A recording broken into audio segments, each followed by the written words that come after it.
a bar from the iconic Australian nursery rhyme Kookaburra, written by Marion Sinclair in the 1930s? Or is it the iconic flute solo written by Greg Ham from Men at Work in the legendary Australian song Down Under? Well, Down Under was written almost 50 years later, and both songs contributed to Australian culture in their time. So can it be both? Well, some people who definitely disagree with that are the owners of Larrikin Music Publishing, who attempted to sue Men at Work for copyright and plagiarism.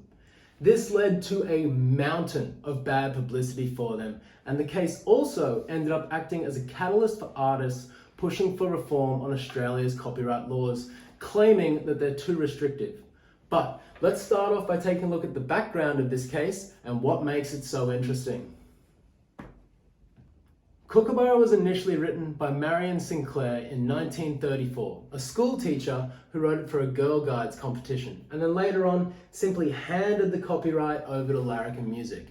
Now, Land Down Under was written almost 50 years later in 1981.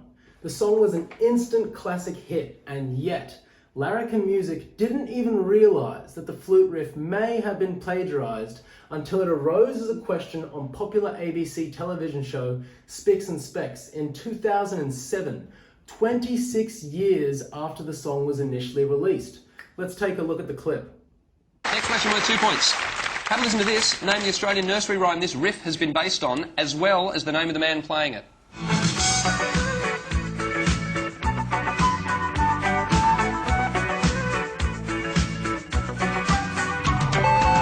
It's Men at Work. Men at Work, Down Under. Greg Ham is the flautist. Greg Ham of Men at Work, yes. And Down Under is...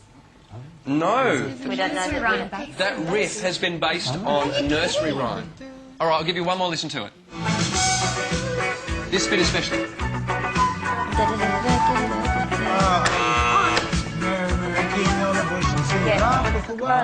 Oh my God. Kookaburra sitting in the old gum tree. That's exactly right. You can see from the reactions of the members of the show, especially when they're saying, "Are you kidding?" that no one knew that this riff might have been plagiarized. I mean, you can just imagine the owners of Larrikin Music watching their tellies at home. Adam Hills, man, I think it, he says it. Comedy gold. As well as the name of the man playing it. Larrikin Music then took Men at Work to court in 2010, asking for 60% of the total profits of the song. Judge Peter Jacobson described this as excessive, overreaching, and unrealistic. Instead, they received 5% of all royalties dated back to 2002 and 5% of any future royalties of the song. Greg Ham has insisted that any plagiarism was unintentional and that the riff was improvised during a band jam session. So, how can a song be used in a plagiarism case over 75 years after the original song was released? The Australian Copyright Act of 1968 defines the copy of a sound recording as a record embodying a sound recording or substantial part of a sound recording derived directly or indirectly from a record produced. Now, according to the Copyright Agency, the purpose of copyright law is to provide an environment that fosters the creation of new content for the benefit of society as a whole. This essentially means that by having these restrictions, it's encouraging artists to be more creative in their production. Yet a lot of artists believe that it's actually having an adverse effect. Due to the tight restrictions, it is now acting as a deterrent to creation. Copyrighted work can only be used in Australia if it falls under the very narrow guidelines of fair dealing. That is, if it's being used for research, criticism or review, parody or satire, reporting the news, or under the provision of legal advice. These restrictions have led to artists censoring their work as opposed to being able to draw inspiration from their surroundings. Now, one of the main recommendations from artists pushing for copyright law reform is to add a fair use exemption, much like the one implemented in the United States.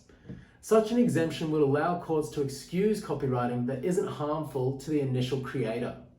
Now, an exemption like this would have completely covered Greg Ham's flute riff, as it didn't have any impact on the initial author, Marion Sinclair.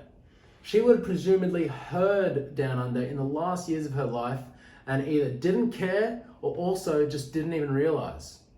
The backlash from this case on Larrikin Music was so substantial that they ended up having to change their name to Happy as Larry in an attempt to rebrand. Yet that was nothing compared to the impact that it had on the flutist Greg Ham. Described as a beautiful man by Men at Work frontman Colin Hay, Greg felt his reputation had been tarnished, saying, "I'm terribly disappointed that that's the way I'm going to be remembered, for copying something." 2 years after the verdict, Greg's body was found in his modest home at age 58. He had turned to drugs and alcohol since the case.